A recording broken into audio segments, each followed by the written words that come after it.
Next question हमारे पास में radius of gyration से रिलेटेड है। रेडियस ऑफ गायरेशन का सिंपल सा कॉन्सेप्ट हम समझ सकते हैं कि अगर किसी बॉडी का मोमेंट ऑफ इनर्शिया आई है किसी एक्सिस के अबाउट और उसे हम पॉइंट मास में कन्वर्ट कर दे, पार्टिकल में कन्वर्ट कर दे, तो उसको एक्सिस ऑफ रोटेशन से कितने डिस्टेंस पर हमको रखना पड़ेगा कि हमको सेम मोमेंट ऑफ इनर्शिया मिले।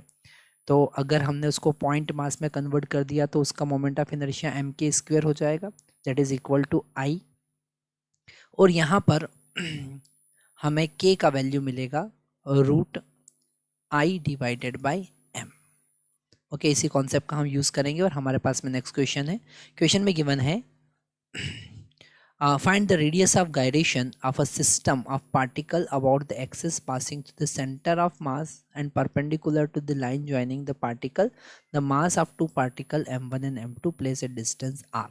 ओके, तो यहाँ पर दो पार्टिकल हमने एक m1 और एक m2 r डिस्टेंस पे रखे हुए हैं और इसका सेंटर ऑफ मास से जाने वाली एक्सिस जो कि इसके लेंथ के परपेंडिकुलर है, इनको मिलाने वाली लाइन के परपेंडिकुलर है, उसके अबाउट मोमेंट ऑफ इनर्शिया हम पहले फाइंड करेंगे और फिर हम रेडियस ऑफ गायरेशन फाइंड करेंगे। तो सबसे पहले हम R1 फाइंड करते हैं कि सेंटर ऑफ मास से उसका डिस्टेंस कितना होगा।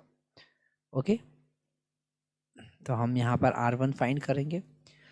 R1 ही यहाँ पर x कोऑर्डिनेट होगा सेंटर ऑफ मास का, जिसको हम लिखेंगे m1 into 0 plus m2 into r divided by m1 plus m2।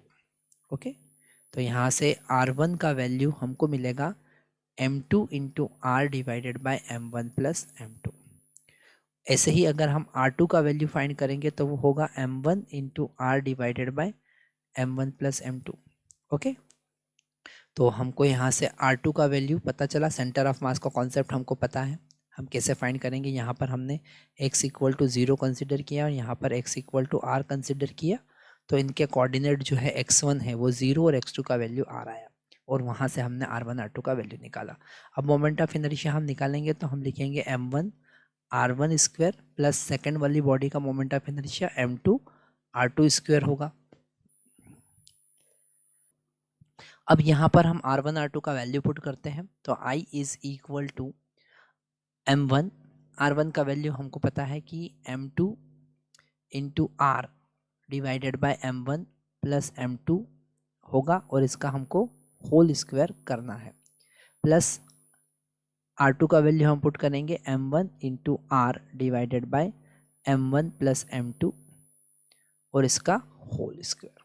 ठीक है, तो I का वैल्यू हमको यहाँ पर मिल रहा है m1 m2 square into r square plus यहाँ पर मिलेगा हमको m2 into m1 r square और डिवाइड में हमको मिलेगा m1 plus m2 whole square.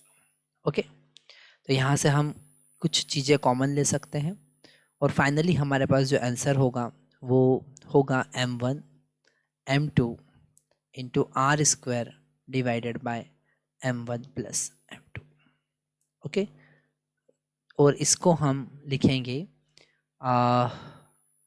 m total mass of the system into k square. ठीक है, क्योंकि हमको यहाँ पर रेडियस ऑफ गायरेशन फाइंड करना है k, तो हम इसको total mass of the system into k square लिखेंगे। तो ये टोटल मास और यहाँ से k का वैल्यू फाइंड आउट करेंगे, है ना। तो k का वैल्यू हमको यहाँ पर मिल रहा है m1 m2 into r square divided by m1 plus m2 whole square और इसका रूट। ठीक है, तो यही इसका रेडियस ऑफ गायरेशन होगा। Thank you.